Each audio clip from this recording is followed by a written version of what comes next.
The basics of small business litigation. Every case starts with the filing of a complaint, which is a basic outline of the charges that one person has against the other. Then the other has an opportunity to file a cross complaint. Each party has the opportunity to answer the other's complaint, and then we have what are called the pleadings. There are potentials for challenges of the pleadings. Throughout the case, there's the potential for motions to either dismiss the other person's case or hopefully potentially limit the issues in the case. After that, you have what's called the discovery process. That's when each side has the opportunity to ask the other about the other's case and all the facts underlying it. You can serve what are called interrogatories, written questions. You can ask them for all the documents relating to the case and the dispute between the parties. You can take depositions, and you can have your deposition taken, where one attorney is asking a party or a witness literally everything that they know that might be relevant to the case.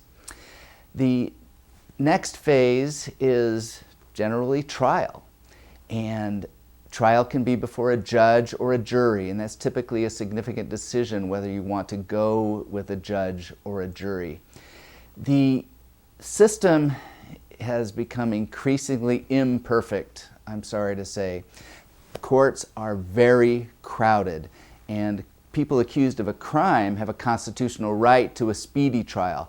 That leaves people with civil cases to take a background seat, and they don't get to trial sometimes for years. I had one case recently where we came up to trial 9 times before they had a courtroom for us.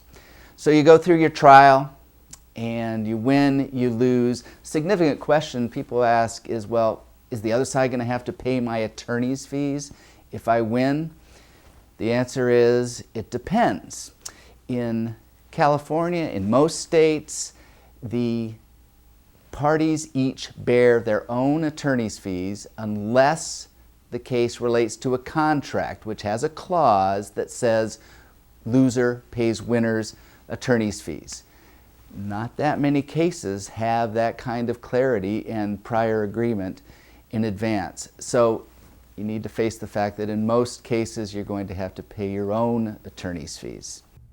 This trouble tip was brought to you by the Zelmer Law Group, Business and Real Estate Law. GotTrouble.com, your one-stop legal directory.